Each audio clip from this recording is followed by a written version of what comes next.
अगला टॉपिक है अपना प्रोटिस्टा। प्रोटिस्टा बहुत इजी टॉपिक है, एनसीईआरटी बेस्ड ही करेंगे हम लोग। तो चलो शुरू करते हैं। प्रोटिस्टा आर्यभट्ट के सिस्टम के हिसाब से क्या था, जो यूकेरियोटिक और यूनिसेलुलर ऑर्गेनिज्म प्रोटिस्टा के अंदर आता है ना। तो अब देखते हैं पहले मोड ऑफ रिप्रोडक्शन क्या क्या हो सकता है प्रोटिस्टा में, फिर डिटेल में देखेंगे प्रोटिस्टा को। देखो इसमें ना वेजिटेटिव, देखो नॉर्मली प्लांट किंगडम में क्या क्या होता है, वेजिटेटिव और एसेक्सुअल और सेक्सुअल। बट क्योंकि ये सिंगल सेल का है तो क्या वेजिटेटिव कर सकता है, यूजुअली नहीं करता। ठीक है, तो इसमें ना दो मोड होता है, एसेक्सुअल और सेक्सुअल। एसेक्सुअल में भी ना बाइनरी फ्यूजन होता है, और स्पोर फॉर्मेशन होता है। बाइनरी फ्यूजन में क्या होता है ना, एक सेल दो सेल में डिवाइड हो गया। ये बाइनरी फ्यूजन किस में होता है बताओ जल्दी से, अमीबा में, है ना। अमीबा, डायनोफ्लैजिलेट, यूग्लिनोइड, इन सब में होता है। डायनोफ्लैजिलेट, यूग्लिनोइड और अमीबा, 3 एग्जाम्पल याद हो गया। ठीक है, स्पोर फॉर्मेशन देखते हैं। जैसे स्लाइम मोल्ड है ना, आगे सब डिस्कस करेंगे, सब समझ आएगा आगे। जैसे ये स्लाइम मोल्ड है ना, अनफेवरेबल कंडीशन में स्लाइम मोल्ड क्या करता है ना, स्पोरेंजियम बियर करता है। स्पोरेंजियम का मतलब होता है जो जिसके अंदर स्पोर बनता हो। ठीक है, तो स्पोरेंजियम के अंदर स्पोर बनेगा और फिर ये बाद में जाके डिस्पर्स होगा। ठीक है, तो अनफेवरेबल कंडीशन में ये क्या करता है, स्लाइम मोल्ड स्पोर बनाता है। ठीक है, तो एसेक्सुअल मोड में क्या क्या हो गया, binary fusion and spore formation. तो इसमें स्लाइम मोल्ड आ जाएगा, डायटम्स आ जाएगा। डायटम्स के स्पोर को ऑक्सो स्पोर बोलते हैं। डायटम के स्पोर भी क्या बोलते हैं, ऑक्सो स्पोर, याद रखना। ठीक है, उसके बाद देखते हैं सेक्सुअल रिप्रोडक्शन। सेक्सुअल रिप्रोडक्शन ना इसमें 3 टाइप का हो सकता है। आइसोगेमी, इसमें क्या होता है, मेल एंड फीमेल, मतलब स्पर्म एंड ओवम, दोनों का दोनों जो होगा सिमिलर मॉर्फोलॉजी का होगा, मतलब बिल्कुल सिमिलर होगा। ठीक है, यहाँ तक समझ में आ गया। एंड मोटाइल होगा, समझ में आ गया, दोनों का दोनों मोटाइल होगा। अगला जो है ना एनिसोगेमी होता है। एनिसोगेमी में क्या होता है ना कि ये मॉर्फोलॉजिकली डिसिमिलर होगा। जो फीमेल होता है यूजुअली लार्ज होता है, प्लांट किंगडम में यूजुअली फीमेल लार्ज होता है। ठीक है, तो ओवम जो है ना वो लार्ज होगा और स्पर्म स्मॉल होगा, बट स्टिल दोनों मोटाइल होगा। बट एक होता है ऊगेमी। ऊगेमी में क्या होता है ना, स्पर्म स्मॉल होता है और ये मोटाइल होता है, और ओवम जो होता है लार्ज होता है और नॉन मोटाइल होता है, और स्पर्म इसमें मोटाइल होता है। समझ में आ गया, ये मोड ऑफ रिप्रोडक्शन है। इसको ना मैंने डिस्कस किया फंगस वाले पार्ट में भी अच्छे से डिस्कस किया विद डायग्राम, तो वहाँ से समझ आ जाएगा। Iso, aniso, oogamy. Iso same motile, aniso different motile, इसमें स्पर्म मोटाइल और ओवम नॉन मोटाइल। ठीक है, अब पैटर्न ऑफ लाइफ साइकिल देखते हैं। 2 पैटर्न ऑफ लाइफ साइकिल होता है, ये प्लांट किंगडम में बहुत अच्छे से डिस्कस किया है मैंने। तो 2 तरह का पैटर्न यहाँ पे लाइफ साइकिल का है, या तो हैप्लॉन्टिक या डिप्लॉन्टिक। हैप्लॉन्टिक मतलब क्या होता है ना, पहले हैप्लॉइड और डिप्लॉइड का मतलब समझो। जैसे ह्यूमन के पास क्रोमोजोम है ना, 46 क्रोमोजोम है, बट ये 46 एक्चुअल में क्या है, ये ना 23 टाइप्स के क्रोमोजोम है। ध्यान से सुनना, 23 टाइप्स के क्रोमोजोम है। इसी का ना 2 कॉपी होता है, हर का 2 कॉपी होता है। तो कितने क्रोमोजोम हो गए, 23 टाइप्स के क्रोमोजोम है और इसी का कॉपी है। तो 23 + 23 46। ठीक है, तो ये जो 46 है ना, इसको मैं ये बोल सकता हूँ कि ये कॉपी है 23 क्रोमोजोम का। 23 + 23, तो इसको 2n बोलते हैं या डिप्लॉइड बोलते हैं, और इसको n बोलते हैं या हैप्लॉइड बोलते हैं। ठीक है, तो हैप्लॉइड में क्या होता है, हाफ सेट ऑफ क्रोमोजोम होता है। डिप्लॉइड में क्या होता है, 2 सेट ऑफ क्रोमोजोम होता है। तो हैप्लॉन्टिक लाइफ साइकिल का मतलब ये है कि बॉडी ना most of the time haploid रहेगा, मतलब n रहेगा, बट उसमें लाइफ साइकिल में ना कुछ टाइम के लिए वो डिप्लॉइड होगा। जैसे देखो ध्यान से, ये n हुआ और ये n होने के बाद क्या हुआ ना, ये पूरे लाइफ में n में ही रहा। बट जब इसका गैमेट फॉर्मेशन होगा ना, तो ये n है ना, मेल और फीमेल गैमेट, ये फ्यूज होकर जायगोट बनाएगा, 2n बनाएगा, डिप्लॉइड बनाएगा। बट क्योंकि इसका फाइनल लाइफ जो है ना वो हैप्लॉइड में है, तो जायगोट में मियोसिस होगा। यहाँ पे जायगोट में मियोसिस होगा, और जायगोट में मियोसिस होने की वजह से, जायगोटिस मियोसिस होने की वजह से फिर से ये हैप्लॉइड में कन्वर्ट हो जाएगा। तो मोस्ट ऑफ द टाइम जो है ये कैसा है, हैप्लॉइड में है। बट कुछ समय के लिए जब ये सेक्सुअल रिप्रोडक्शन करता है ना, तो उस समय के लिए क्या है, ये डिप्लॉइड बन जा रहा है। तो इसका लाइफ साइकिल कैसा हुआ, हैप्लॉन्टिक। तो डायनोफ्लैजिलेट जो होता है ना, उसका life cycle haplontic life cycle होता है। डिप्लॉन्टिक, ह्यूमन का भी डिप्लॉन्टिक लाइफ साइकिल है। जब हम लोग सर्वाइव करते हैं, अभी जैसे है ना, तो अभी जैसे हम लोग ना 2n है। ठीक है, 2n हमारा पूरा बॉडी 2n से बना हुआ है। जब गैमेट का फॉर्मेशन करते हैं ना, उस समय मियोसिस होता है और 2n से n बनता है। ठीक है, गैमेट मतलब स्पर्म और ओवम के फॉर्मेशन के समय ना ये 2n n में कन्वर्ट होता है, तो इसको हम लोग बोलेंगे गैमेटिक मियोसिस। क्लियर है यहाँ तक।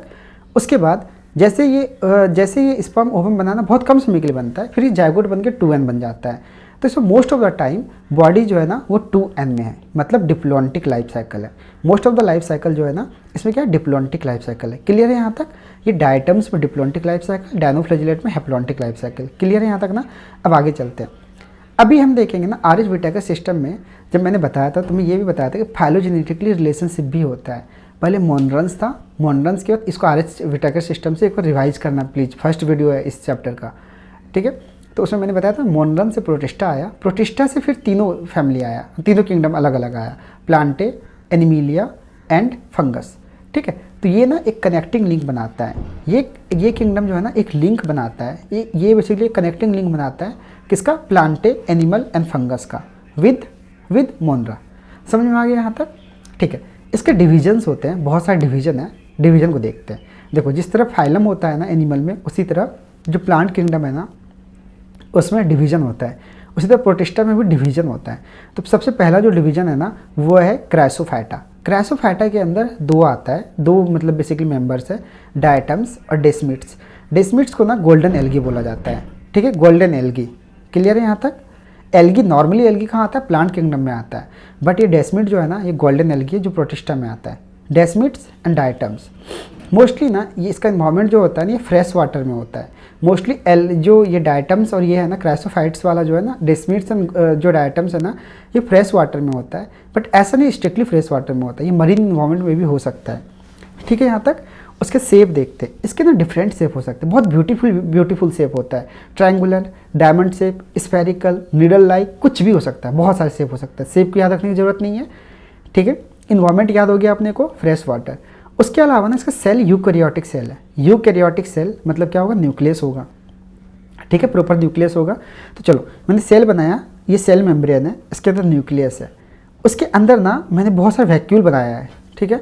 उसके साथ साथ मैंने क्या बनाया, क्लोरोप्लास्ट बनाया है, क्योंकि जो प्रोटिस्टा होता है ना वो ऑटोट्रॉपिक होता है। बहुत सारे प्रोटिस्टा जो होता है वो ऑटोट्रॉपिक होता है, हेटरोट्रॉपिक भी होता है इस प्रोटिस्टा में, बट ये जो है ना डायटम्स ये सब ऑटोट्रॉपिक है। तो इसके अंदर क्लोरोप्लास्ट होता है। तो क्लोरोप्लास्ट मतलब क्या, प्लास्टिड होता है। तो प्लास्टिड के अंदर क्या, पिगमेंट भी होगा, है ना। तो प्लास्टिड के अंदर पिगमेंट कौन कौन सा होता है, chlorophyll A, chlorophyll C and xanthophylls होता है। Chlorophyll A, C and xanthophyll. तो ये ब्राउन एल्गी की तरह हुआ, हाँ ब्राउन एल्गी की तरह हुआ, ठीक है। Chlorophyll A, chlorophyll C and xanthophyll. उसके अलावा इसके चारों को ना सेल वॉल होता है। जो सेल वॉल होता है ना ये ऐसे रहता है, एक ऐसे हाफ रहता है, अगला हाफ इसको कवर करता है, जैसे सोप बॉक्स होता है ना उसी तरह का रहता है, सोप बॉक्स की तरह रहता है। तो इसमें दो हाफ में ये इसका सेल वॉल डिवाइडेड होता है और सोप बॉक्स की तरह रहता है। क्लियर है यहाँ तक? इसका सेल वॉल ना बहुत स्ट्रांग होता है। देखो ध्यान से, सेल वॉल को अगर हम देखें ना तो सेल वॉल कुछ इस तरह का होता है कि यहाँ पे ये ऐसे सेल्यूलोज है, ठीक है, सेल्यूलोज का क्रॉस फाइबर है और बीच में डिपोजिशन होता है सिलिका। सिलिका मतलब क्या, SiO2। SiO2 क्या, सैंड, है ना। तो क्या है बेसिकली ये सेल्यूलोज का क्रॉस मतलब क्रिस क्रॉस है, नेटवर्क बना हुआ है और बीच में सिलिका का डिपोजिशन है। जब सिलिका का डिपोजिशन है तो ये बहुत ज़्यादा टफ हो जाएगा, बहुत ज़्यादा रफ हो जाएगा, है ना, बहुत टफ रफ हो जाएगा। तो सेल वॉल ना बहुत हार्ड हो जाता है, इसलिए ये डिग्रेड भी नहीं होता। जब डिग्रेड नहीं होगा क्योंकि ये क्या फ्रेश वाटर पे रहता है या मरीन इन्वायरमेंट में रहता है, जब ये इसका डेथ होगा तो क्या होगा, नीचे फॉल डाउन करेगा और जो सी का सरफेस है ना, मतलब सी का जो बॉटम है ना, वहाँ पे जाके वो डिपॉजिट करेगा। क्योंकि ये बहुत ज़्यादा टफ है तो ये डिग्रेड भी नहीं होगा, तो वहाँ पे एक लेयर बना देगा, उसको बोलते हैं डायटमेसियस अर्थ या कैसल गुहर, ठीक है। जो ये डेड है ना, मतलब जो डेस्मिट्स और डायटम्स जो डेड हो जाएगा ना तो वो नीचे बॉटम में सिंक कर जाएगा, और जब बॉटम में सिंक करेगा तो वहाँ पे एक लेयर बना देगा, क्योंकि डिग्रेड तो होगा नहीं, तो वो क्या बनाएगा, डायटमेसियस अर्थ या कैसल गुहर बनाएगा, ठीक है। उसके अलावा क्योंकि ये बहुत हार्ड है, ये बहुत सेल वॉल जो है ना इसका बहुत हार्ड है, तो इसलिए इस केस में क्या हो सकता है, इसको हम लोग यूज कर सकते हैं सैंड पेपर बनाने के लिए। सैंड पेपर किसके लिए यूज करते हैं, सैंड पेपर तो पता है ना। उसके अलावा स्टोन पॉलिशिंग के लिए इसको यूज़ कर सकते हैं, साउंड प्रूफिंग रूम बनाने के लिए इसका यूज़ कर सकते हैं, और हीट इंसुलेटर की तरह इसका यूज़ कर सकते हैं। यहाँ तक क्लियर है, बिल्कुल क्लियर है, ठीक है। डायटम्स के बारे में मैंने क्या बताया था कि इसका मोड ऑफ न्यूट्रिशन क्या होता है, ऑटोट्रॉपिक होता है। ये ना फोटोसिंथेसिस करके बेसिकली क्या करता है, फोटोसिंथेसिस करके ये सर्वाइव करता है। अब देखो हमारा जो अर्थ है ना 71% वाटर से भरा हुआ है, 80% के आसपास वाटर से भरा हुआ है, और डायटम्स कहाँ होता है, वाटर में होता है, ठीक है, डायटम्स वाटर में होता है। तो ये ना वाटर के सरफेस पे होता है और क्या करता है ना, जो प्रोड्यूसर, देखो हमारे जो इकोसिस्टम है ना, उसमें सन को के लाइट को कन्वर्ट करता है फूड में, कौन? प्लांट, डायटम्स, ये सब करता है। तो सी इन्वायरमेंट का ये प्रोड्यूसर है, और जो प्रोड्यूस करता है सनलाइट को, जो फिक्स करके कार्बोहाइड्रेट बनाता है ना, उसको प्रोड्यूसर बोलते हैं। जैसे प्लांट भी प्रोड्यूसर है, ठीक है। उसी तरह चीफ प्रोड्यूसर ऑफ ओशियन जो है ना, वो कौन है? डायटम्स है। जैसे प्लांट को प्रोड्यूसर, जो सनलाइट को कैप्चर कर रहा है उसको प्रोड्यूसर, फिर इसको जो खा रहा है, जैसे हार्बीवोरस एनिमल है वो प्राइमरी कंज्यूमर होता है, फिर जो कार्निवोरस एनिमल होता है वो सेकेंडरी कंज्यूमर होता है। इकोलॉजी में ऐसे पिरामिड बनता है, ठीक है। तो primary producer, chief producer of ocean जो होता है वो कौन होता है? क्रासोफाइट्स होता है, मतलब डायटम्स होता है। यहाँ तक क्लियर है ना? ठीक है। मोबिलिटी, अब तुम मुझे ये बताओ, इतना टफ इसका केस है, क्या इससे कोई सिलिया फ्लैजेला बाहर निकल सकता है? बिल्कुल नहीं निकल सकता। तो इसलिए इमोबाइल होता है, नॉन फ्लैजिलेटेड, और कोई सिलिया नहीं होता है इसमें, ठीक है। ये मेनली ना फ्लॉट करता है किस पे? सी सरफेस पे, ये मैंने बताया हुआ है, ठीक है। इससे क्वेश्चन पूछे जाते हैं। अगला जो टॉपिक है ना, वो पायरोफाइटा। पायरोफाइटा जो डिवीजन है ना, इसको डायनोफ्लैजिलेट भी बोला जाता है, या फिर इसको आर्मर एल्गी बोला जाता है। आर्मर क्या होता है? जब युद्ध होता है तो ऐसे हाथ में रखते हैं ना, उसको आर्मर बोलते हैं, ठीक है, जो प्रोटेक्शन के लिए रखते हैं, तो आर्मर एल्गी बोलते हैं इसको। इसके पीछे बताऊंगा क्या रीजन। ये ना मोस्टली मरीन इन्वायरमेंट में होता है, और इसमें ना पिगमेंट होता है, इसके सेल के अंदर पिगमेंट होता है। जब सेल के अंदर पिगमेंट होगा तो ये कलरफुल होगा, ठीक है। तो उसके सेल स्ट्रक्चर देखते हैं कैसा होता है। इसका सेल स्ट्रक्चर जो होता है, सेल वॉल, ये देखो, ये सेल वॉल है, ये ना डिवाइडेड होता है बहुत छोटे छोटे प्लेट्स में, ऐसे छोटे छोटे, इसके ऊपर ना बहुत सारे प्लेट्स होता है, ठीक है। साथ में नीचे का सेल वॉल, ये देखो ऐसे ऐसे करके प्लेट्स इसमें लगा हुआ है। ये जो प्लेट्स है ना, ये आर्मर की तरह एक्ट करता है, प्रोटेक्शन की तरह एक्ट करता है, ठीक है। ये जो सेल वॉल है, समझ में आ गया? ये प्लेट्स, इसमें छोटे छोटे प्लेट्स में डिवाइडेड है। यहाँ देखो ऊपर छोटे छोटे स्केल्स जैसे प्लेट्स हैं, यहाँ लंबे लंबे प्लेट्स हैं, ये समझ में आ गया। और ये सेल वॉल जो होता है किससे बना होता है? सेल्यूलोज से बना होता है। क्लियर यहाँ तक? उसके अलावा फ्लैजिलम देखो, यहाँ से फ्लैजिलम ऑरिजिन होता है, एक फ्लैजिलम इसी के अंदर रह जाता है, ये ग्रुप में, और एक फ्लैजिलम बाहर निकलता है।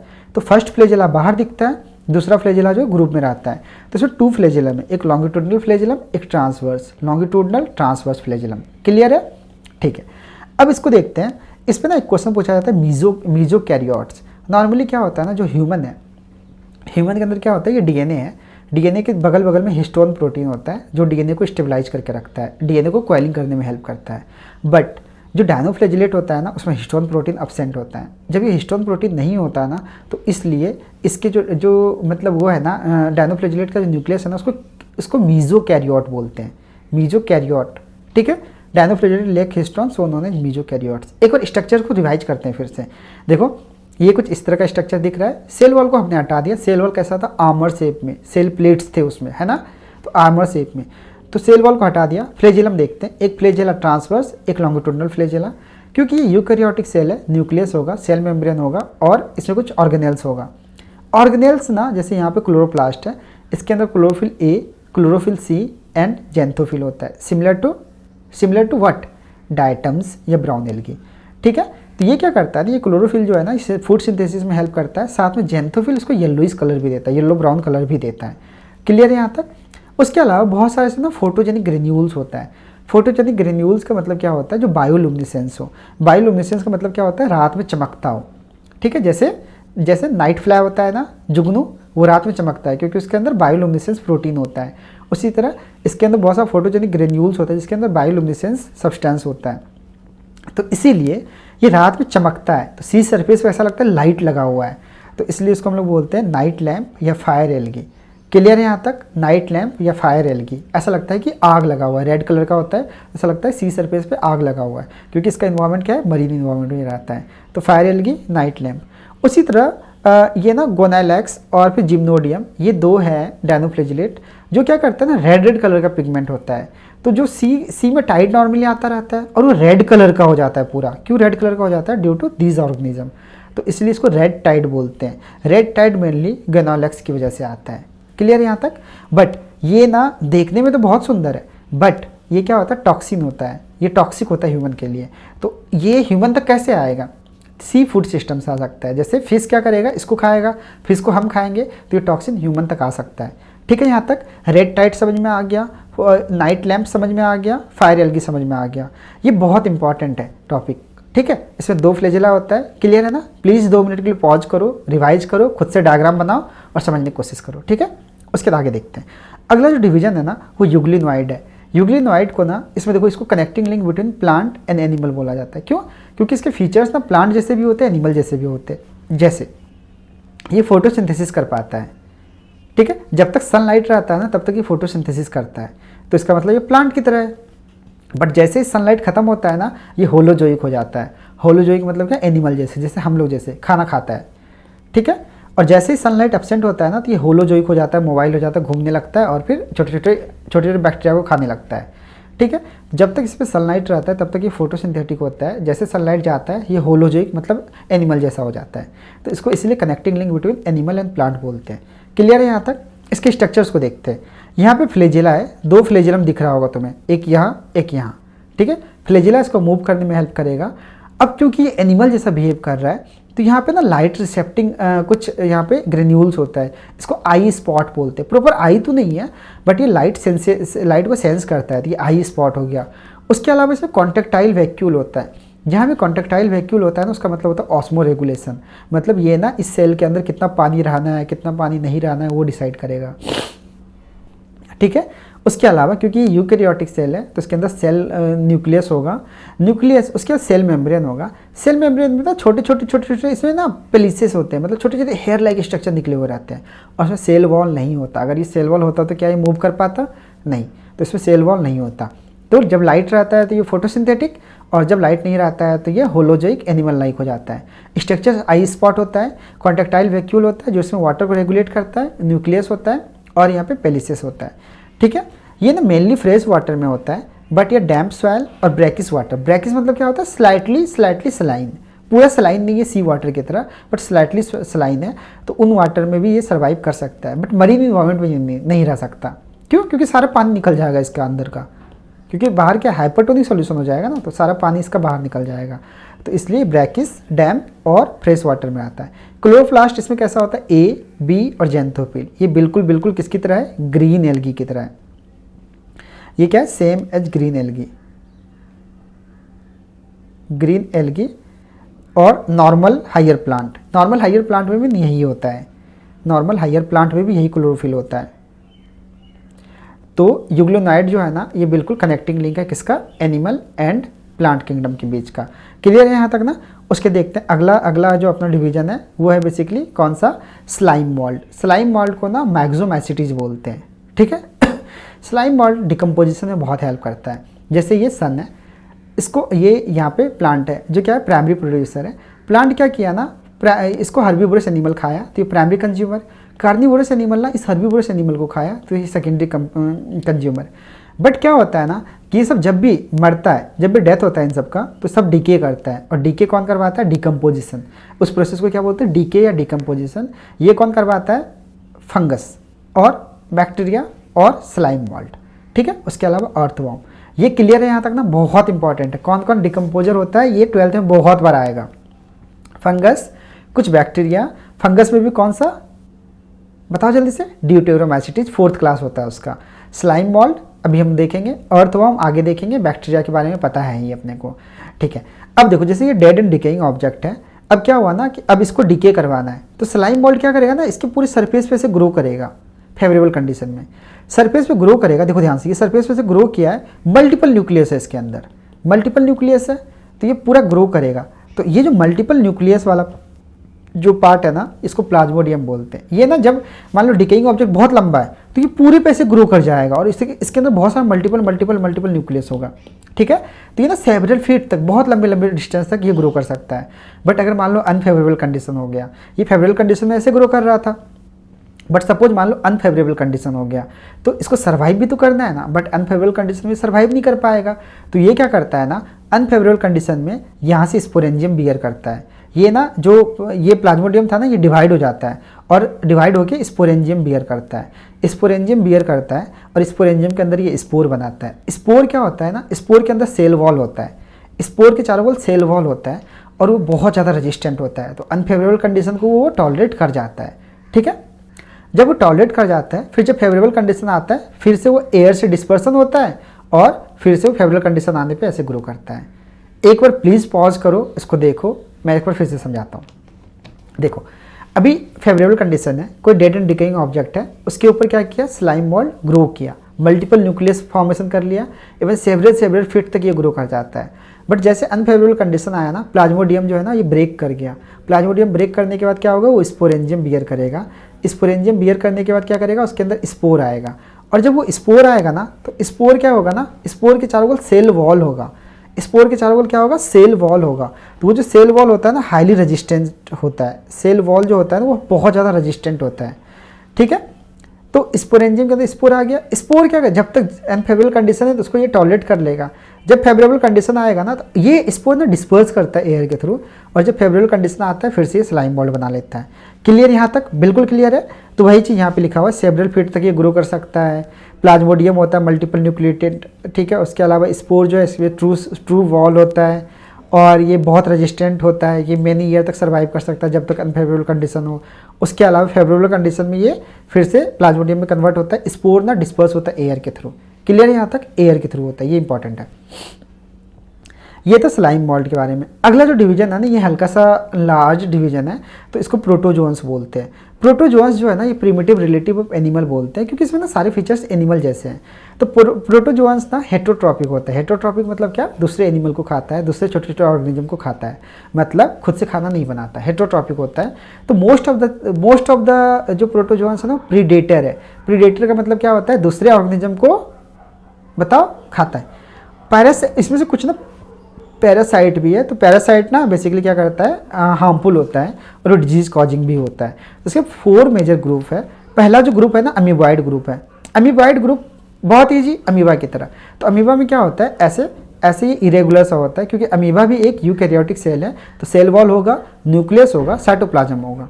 ठीक है, ये जो है ना अमीबा का सेल वॉल जो होता है, ये सेल मेम्ब्रेन जो होता है, सेल वॉल नहीं होता है इसमें, सेल मेम्ब्रेन जो है ना, ये फोल्ड हो सकता है। जैसे यहाँ पे फूड पार्टिकल है, तो इसके ये फूड पार्टिकल है, इसके चारों को ऐसे फोल्ड करके अपने अंदर इसको इन्गल्फ कर लेगा। तो इसको हम लोग बोलते हैं सूडोपोडिया। फुट लाइक स्ट्रक्चर है, बट ये फुट है नहीं, इसलिए सूडो मतलब फॉल्स, पोडिया मतलब पैर। ठीक है, तो फुट लाइक स्ट्रक्चर है, बट ये फुट है नहीं। न्यूक्लियस होता है, साथ में ना और कॉन्ट्रैक्टाइल बॉडी भी होता है। कॉन्ट्रैक्टाइल बॉडी जो है ना, ऑस्मो रेगुलेशन में हेल्प करता है, कितना वाटर इसके अंदर होगा कितना नहीं होगा, इसको हेल्प करने के लिए। जिससे किडनी होता है हमारे बॉडी में ना, उसी तरह लोअर ऑर्गेनिज्म में और ये होता है कॉन्ट्रैक्टाइल बॉडी होता है, जो ऑस्मो रेगुलेशन में हेल्प करता है। अमीबा ना कहाँ सर्वाइव कर सकता है, अमीबा मोस्टली फ्रेश वाटर में सर्वाइव करता है। कुछ अमीबा सी वाटर में भी सर्वाइव करता है और मॉइस्ट सॉइल में सर्वाइव करता है। ठीक है, अब देखो इसमें से पैरासिटिक अमीबा अपने लिए बहुत इंपॉर्टेंट है, जो नॉन पैरासिटिक अमीबा है वो इंपॉर्टेंट नहीं है। तो पैरासिटिक में ना एक आता है इंटा अमीबा हिस्टोलिका। इंटा अमीबा हिस्टोलिका मतलब लीवर से रिलेटेड, बट ये एक्चुअली इंटेस्टाइन को इन्वॉल्व करता है और वहाँ पे अल्सर करवाता है। अल्सर मतलब क्या होता है, घाव करवाता है। ठीक है, वुंड करवाता है। जैसे कि हम देखो इंटा अमीबा हिस्टोलिका क्या करवाता है ना, जैसे तुमने कभी ऐसा देखा है कि डायरिया हो रहा है, साथ में ब्लड आ रहा है बाहर, बहुत ब्लड आ रहा है, वो इंटा अमीबा हिस्टोलिका की वजह से होता है। तो ये क्या कराता है ना, इंटेस्टाइन में, ये स्मॉल इंटेस्टाइन है, इसमें ना अल्सर कराता है, अंदर घुसता है और अंदर पूरा डैमेज करवा देता है। तो ये फ्लास्क कैसा होता है, ऐसा होता था ना केमिस्ट्री लैब में, तो ऐसा अल्सर करवाता है, फ्लास्क शेप अल्सर करवाता है। ठीक है, फ्लास्क शेप अल्सर करवाता है कौन, इंटा अमीबा हिस्टोलिका। अमीबा क्लियर है। ठीक है, अगला देखते हैं। अगला फ्लैजिलेटेड प्रोटोजोन्स है। फ्लैजिलेटेड प्रोटोजोन्स का मतलब क्या हुआ, इसके पास फ्लैजिला है। तो ये ना फ्री लिविंग हो सकता है या पैरासिटिक हो सकता है। तो पैरासिटिक जो फ्लैजिलेटेड प्रोटोजोन्स है ना, वो बहुत कॉमन है और इससे क्वेश्चन पूछे जाते हैं। सबसे पहला आता है sleeping sickness. Sleeping sickness trypanosoma cruzi की वजह से होता है, ये याद रखना। अफ्रीकन स्लीपिंग सिकनेस हो सकता है इसका नाम। ठीक है, इसमें क्या होता है ना, आदमी सोता है, खास करके ये प्रेग्नेंट फीमेल को होता है। उसमें क्या होता है कि फीमेल जब सोती है, सुबह उसको बहुत वीकनेस होता है, तो स्लीपिंग सिकनेस, स्लीपिंग के बाद सिकनेस दिखता है उसमें। ठीक है, तो ट्रैपेनोसोमा की वजह से होता है। उसके अलावा काला आजार फीवर पता है ना, इंडिया में बहुत होता है काला आजार फीवर, वो लेसमेनिया की वजह से होता है। तो ये दोनों फ्लैजिलेटेड प्रोटोजोन्स है। क्लियर है यहाँ तक, ये याद रखना। अगला सीलिएटेड प्रोटोजोन्स, इसके फ्लैजिला ना होकर सीलिया होता है। देखो कोई भी सेल है, इसमें लंबे स्ट्रक्चर है, ये फ्लैजिला होता है, और छोटे छोटे स्ट्रक्चर होना, छोटे तो इसको सीलिया बोलते हैं। ठीक है, तो ये सीलिएटेड प्रोटोजोन्स। सीलिएटेड प्रोटोजोन्स में सबसे पहला जो अपना एग्जांपल है ना, वो पैरामीशियम है। पैरामीशियम जो है ना, ये पैरामीशियम का फोटो दिया हुआ है। पैरामीशियम के अंदर जो होता है ना, क्या होता है यहाँ पे ध्यान से देखना, ये मोस्टली एक्वेटिक होता है। पैरामीशियम में ना यहाँ पे 2 न्यूक्लियस होता है, यहाँ पे देखो ध्यान से, यहाँ पे 2 न्यूक्लियस होता है, एक ये न्यूक्लियस है, एक ये न्यूक्लियस है। ठीक है, ये न्यूक्लियस मैंने यहाँ दिखा रखा है, 2 न्यूक्लियस होता है। एक न्यूक्लियस को मैक्रो न्यूक्लियस और एक को माइक्रो न्यूक्लियस। नॉर्मली क्या होता है, सेल में एक न्यूक्लियस होता है, बट पैरामीशियम के केस में 2 न्यूक्लियस होता है, macro nucleus, macro nucleus. Clear है? अब देखो ध्यान से, ये ना यहाँ पे कॉन्ट्रेक्टाइल वैक्यूल है। कॉन्ट्रेक्टाइल वैक्यूल का क्या काम होता है, ऑस्मो रेगुलेशन काम होता है, वाटर को बैलेंस करता है, कितना वाटर इसमें रहेगा। उसके ध्यान से सुनना, इसमें ना छोटे छोटे छोटे छोटे छोटे छोटे थाउजेंड्स ऑफ सिलिया होते हैं, इसमें थाउजेंड ऑफ सिलिया होते हैं, जो इसको हेल्प किस में करता है, इसके आसपास के वाटर के मूवमेंट में हेल्प करता है। वाटर का जब मूवमेंट होता है तो वाटर के अंदर फूड पार्टिकल होता है, वो फूड पार्टिकल इसके इस एरिया में आता है। ठीक है, इस एरिया को गलेट बोलते हैं। गलेट मतलब क्या होता है, माउथ लाइक स्ट्रक्चर। ठीक है, जो इसमें थाउजेंड्स ऑफ सिलिया जो है ना, वो क्या करता है, आसपास के वाटर करंट को जनरेट करता है, जो क्या करता है फाइनली फूड पार्टिकल को गलेट में डालता है। समझ में आ गया यहाँ तक? इसके एग्जाम्पल जो है ना, ये एग्जाम्पल है पैरामीशियम, इसका एग्जाम्पल जो है पैरामीशियम है। पैरामीशियम, पैरामीशियम जो होता है ना, ये स्लीपर लाइक ऑर्गेनिज्म है ना, चप्पल जैसा ये दिख रहा है ना, तो ये स्लीपर लाइक ऑर्गेनिज्म है।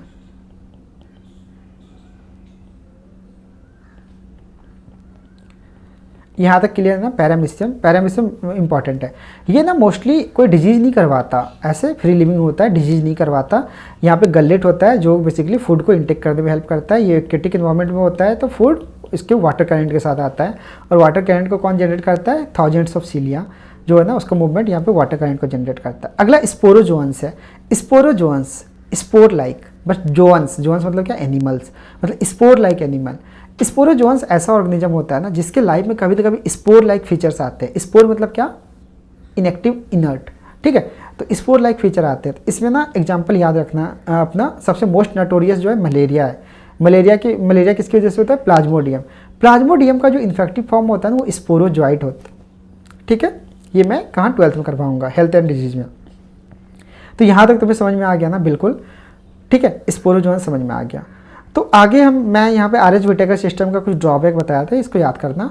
अभी तक अगर कुछ भी डाउट हो ना, तो प्लीज़ कमेंट सेक्शन में जाओ, वहाँ पे डाउट लिखो और उसका मैं सॉल्यूशन करने की कोशिश करूँगा। ठीक है, उसके बाद देखते हैं।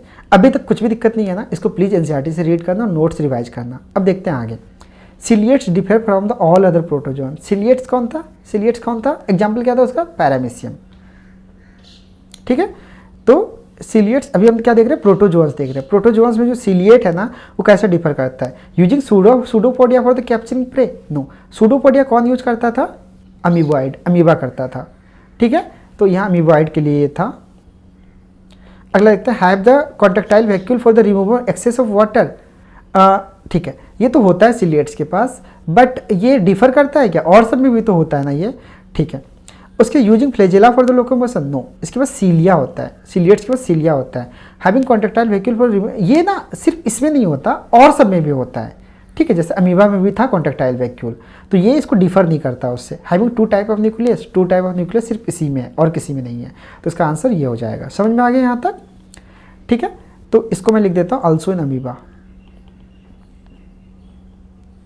अमीबॉइड में भी ऐसा होता है, तो इसलिए इसको डिफर नहीं करता है यहाँ तक। ये 2018 का क्वेश्चन है, हमारे टाइम का क्वेश्चन था, इजी क्वेश्चन। ठीक है, आगे देखते हैं। क्राइसोफाइट्स, क्राइसोफाइट्स के अंदर क्या था, डायटम्स था। Euglenoid, dinoflagellate and slime moulds are included in the kingdom. Very easy question, 2016 का क्वेश्चन है। किसके अंदर होगा, प्रोटिस्टा के अंदर आएगा, क्योंकि हम इसी को रीड कर रहे हैं अभी। ठीक है, तो ये इजी क्वेश्चन। अगर सेलेक्ट द रॉन्ग स्टेटमेंट, 2016 का क्वेश्चन है, इसको देखते हैं।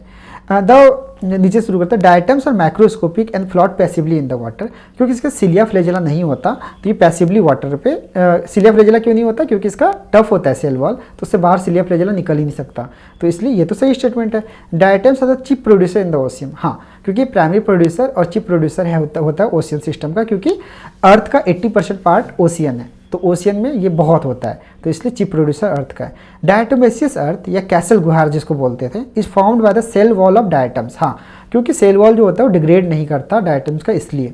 The wall of diatoms are easily destructible, no, बहुत टफ होता है इसको डिस्ट्रक्ट करना, तो इसलिए इसका आंसर क्या हो जाएगा, ये हो जाएगा आंसर। क्लियर है, इजी क्वेश्चन।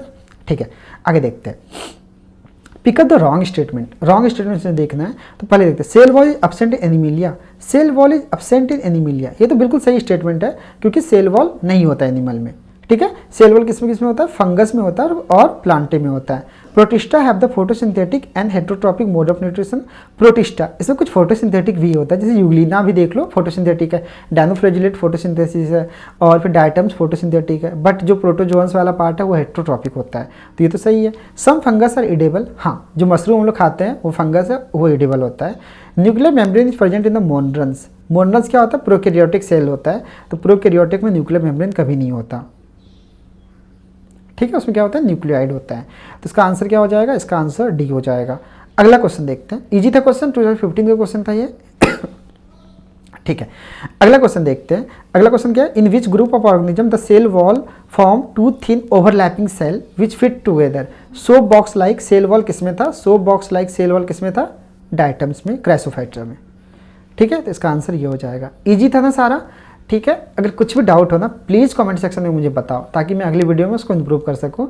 उसके अलावा अगर लेक्चर पसंद आ रहा हो तो क्या करना, लाइक करना है, शेयर करना है, सब्सक्राइब करना है। डिस्क्रिप्शन में नोट्स है, वहाँ से जाकर डाउनलोड कर लो, और स्ट्रिक्टली एनसीईआरटी या नोट्स रीड करना है। उसके अलावा क्वेश्चंस तुम कहीं से भी लगा सकते हो, ठीक है। 10 रिसोर्स यूज नहीं करते, स्मार्ट वर्कर बनो, ओके। अगले चैप्टर में मिलते हैं।